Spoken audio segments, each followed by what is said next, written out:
We're back. We're back. Everybody.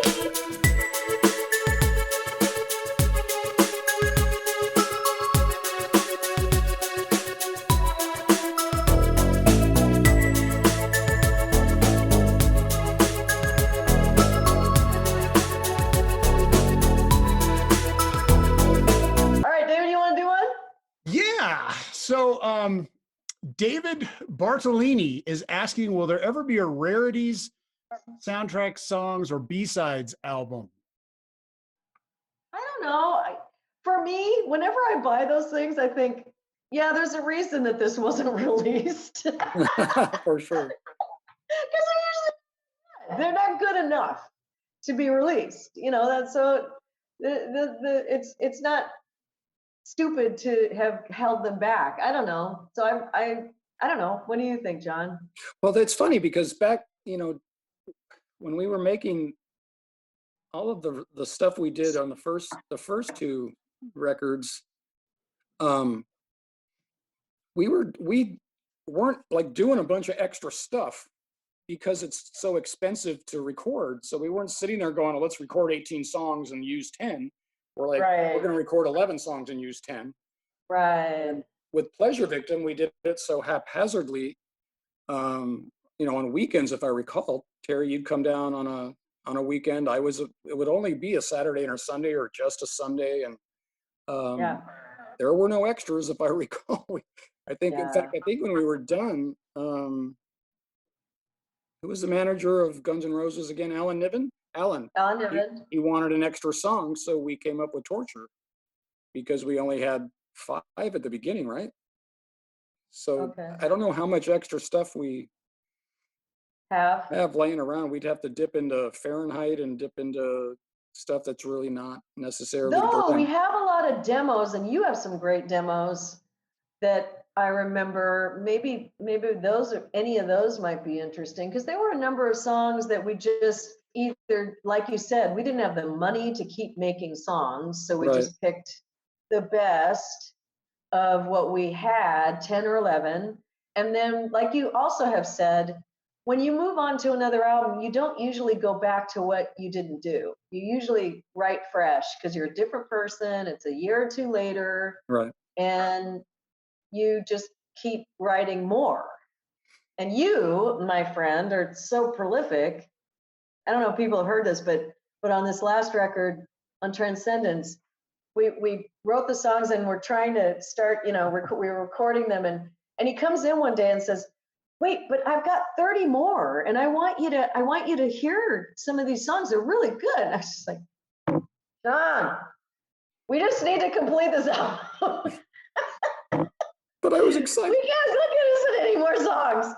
So you're just a machine, it's a problem that bands always want to have, is too much material. All that said, Sorry. we do have some stuff that was not released. Oh, we do. No, just not a lot to We've make got a some whole stuff. thing. So I'm not sure that there's a whole album's worth, but if we Right. slow it down. Well, we have a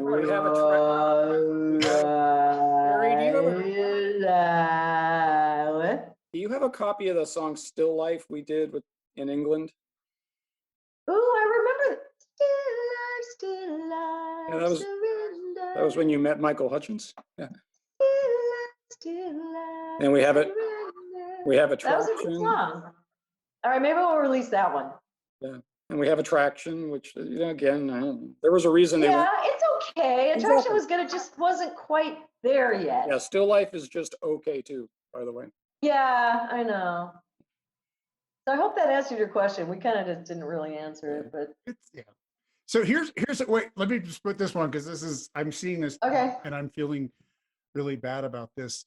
Rob Ellis in 1984 sent $15 to join the Berlin fan club. He never got a response. Robert Ellis, we're so sorry. Did he lose his $15 or it just was never cashed? I don't think we should jump to that. Who knows if he's even telling the truth? And David, what year was this again? He says 1984-ish. Well, that makes sense because when What year? That would have been what, Love Lifetime? Mm-hmm. Yes. Did we have, were Mike Crown and James Lawrence still doing the fan club? I would then? assume then, yeah. I don't And know. this was when, you know, there's no internet. So they literally like just Xeroxed and put together with staples our little booklet that would come out, what, every few months, called The Masquerade. Yep. And send it out to all of our, you know, the members of the Berlin fan. Does this mean we can blame it on the U.S. Postal Service, or did his check get cashed? No, I think Robert Ellis will pay you back for that. I just think that's awful. Well, he's so actually, sorry he if you wants a lost your question answered. I $15. don't know if we answer this question, if this will be okay and sort of make up for the $15, which is probably worth like I was going to say, a lot of inflation. money today. I can't, At least that's a math thing. 250. I don't, $70. math is hard. But he's asking, what made us realize we had our synergy? The music. The music. I mean, I liked you guys. It was pleasurable to work with you, but the magic is in, you know, the proof is in the pudding.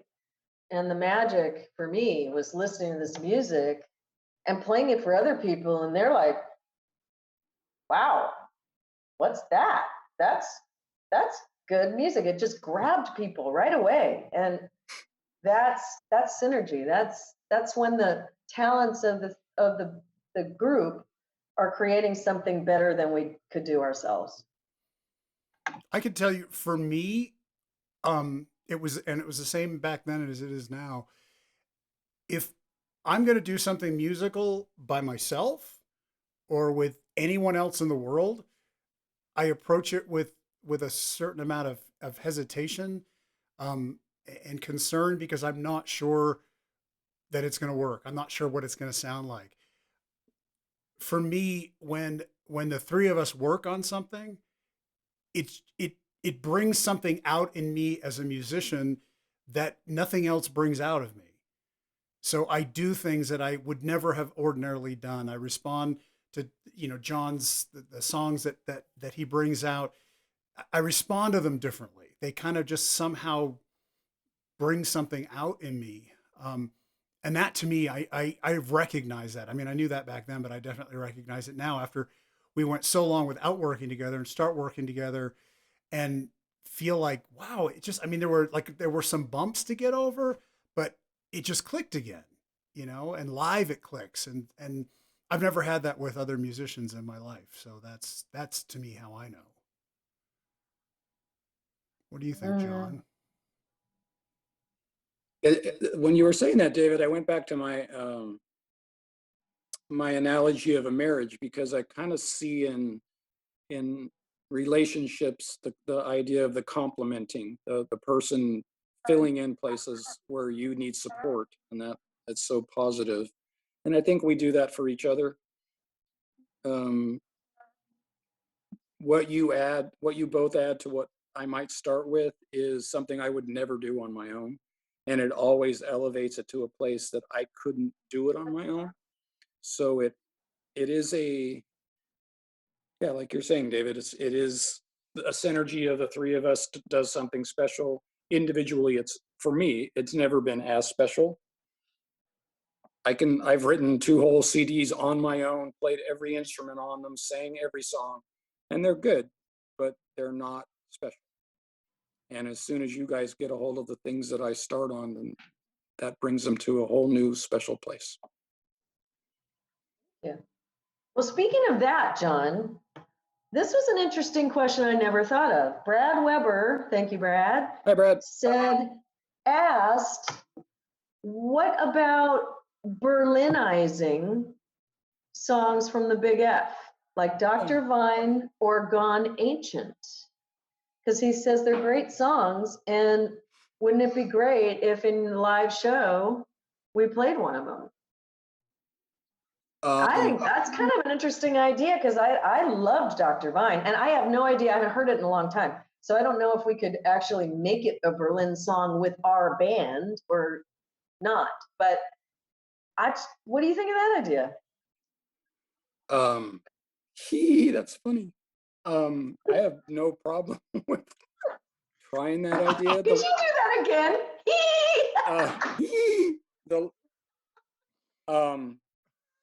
Wow. The level of sheer volume and aggression in the Big F is crazy. So it would be fun to try. You think? Okay. I feel like this is a challenge. I feel like you're saying we could not do it.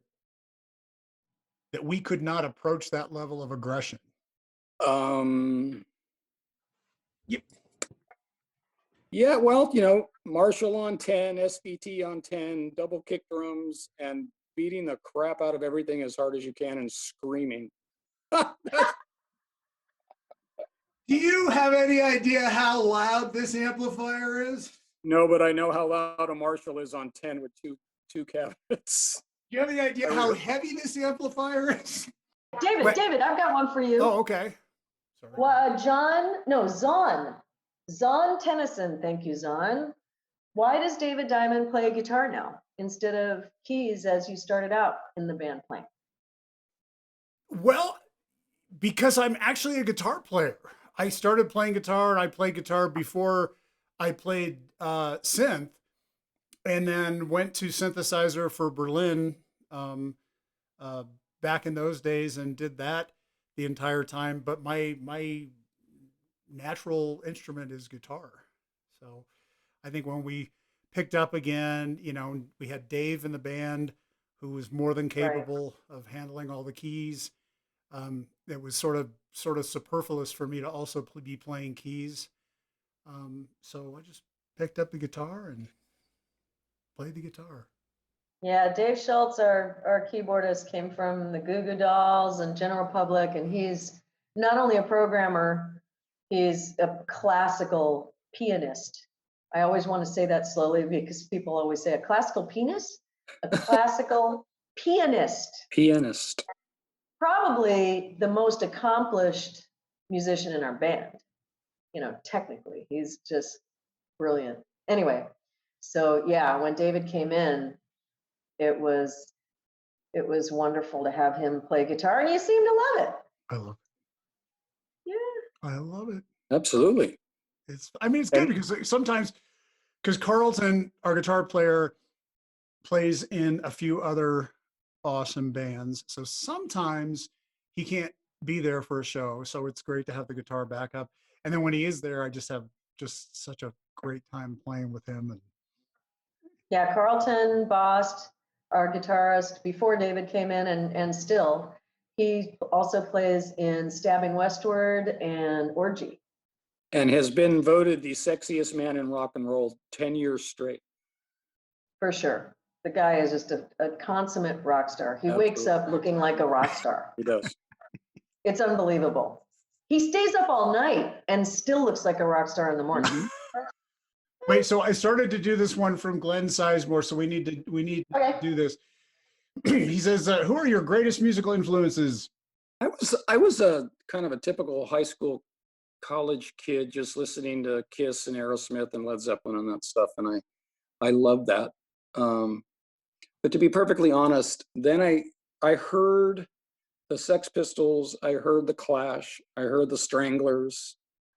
That music just hit me, and more importantly, the attitude of that music, which was emotion over talent, emotion over being a great, there was no limitation.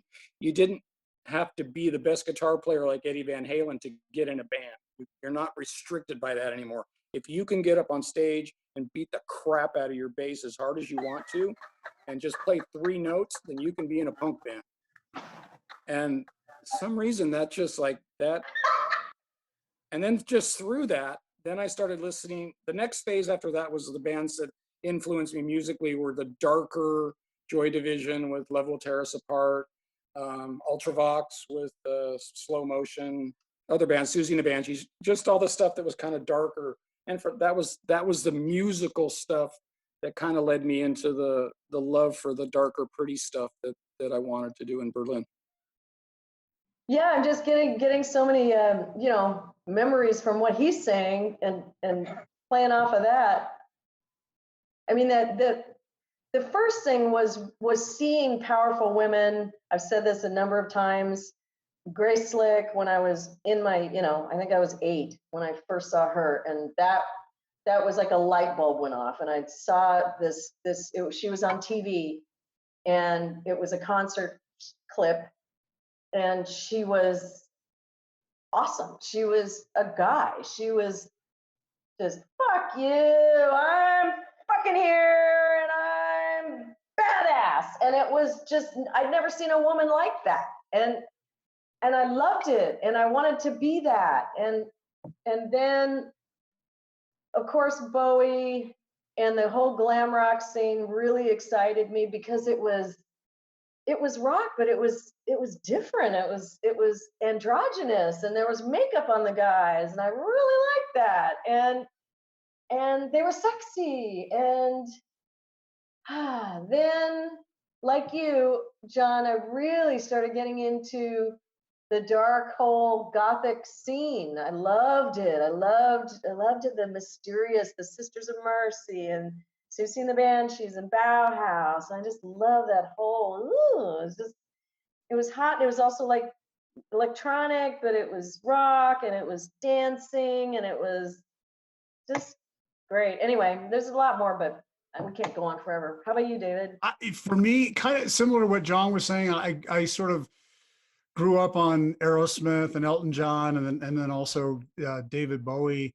I think what connected me directly to Berlin, in fact, it's very strange because I can remember the moment that this happened. Being in my parents' car, and we were driving, and presumably it was KROQ that was on the radio, um, and a song came on that I thought might be like new Devo. It was called Our Friends Electric. And then I found out it was not Devo, it was some guy named Gary Newman. And I started looking into Gary Newman, and Gary Newman was sort of like my gateway drug into Ultravox and John Fox and OMD and everything else that was coming in from that genre. And that was when I knew, it's like, I want to do this. This is my thing. You know what's funny about that, David? I think we need to give us some props here now that you mentioned that, because of timing. I have to give some credit to Dan Van Patten, the original drummer and originator of the band, one of them. I was lucky. He, for some reason, I don't remember why, he took a trip to London really early. I mean, this is before, I'm not sure where Terri was at this time, but he came back from London with the first Simple Minds single. He came back with Electricity, with OMD's single. He came back with Speak and Spell by Depeche Mode. He had all these singles and albums that K-Rock wasn't even playing. I don't even know if K-Rock was around. But I just had this, if that wouldn't have happened, I don't know what would have happened to me, because I was able to hear these things, and I fell in love with all of them. And we'd sit around his apartment, and he was playing me these things, and it was such a, like, oh my gosh. And I'm going to parties hearing everybody yelling, Freebird, play Sabbath. I'm sitting in an apartment with my friend listening to Ultravox, and it was just like wow. Really lucky that way. So I have to give little props to Dan Van Patten, original drummer of Berlin. May he rest in peace. We love you, Dan. For sure. And I think we can both agree that the whole mention of OMD is not really true. It's just that we met them and became buddies with them on the tour, and we feel obligated to mention them. You're just kissing their ass is what you're doing. Exactly. We'd like to tour with them again. We all want to play with you guys, OMD. All of you. I can remember, that's not true, because David, you remember Ichabod's on State College, where you heard the song the first time? Yeah. Okay, well, I remember dancing to Electricity in Ichabod's. So I was into OMD. And that was, man, I think I was just out of high school. And we all remember the 80s guy dance, right? Let me see if I can do it. You got it, girl. Oh. Not bad, not bad. Throw in the double time. Hey, by the way, this is my friend Larissa Brisky's. She has a rock school for girls in Sacramento. Oh, cool. And she wrote Stand Up With Me for the Animal album, and she is awesome. So if you're in the Sacramento area and your girls, if you have kids that want to learn how to be a musician, this is a great school. Just Cool. All right, have we gone on too long? Yeah, For sure. But this is an easy one. Pete Schoen saying, would you ever perform any of your albums in their entirety? Pete, I wouldn't even listen to any of our albums in their entirety. Could you imagine having to perform the whole damn thing?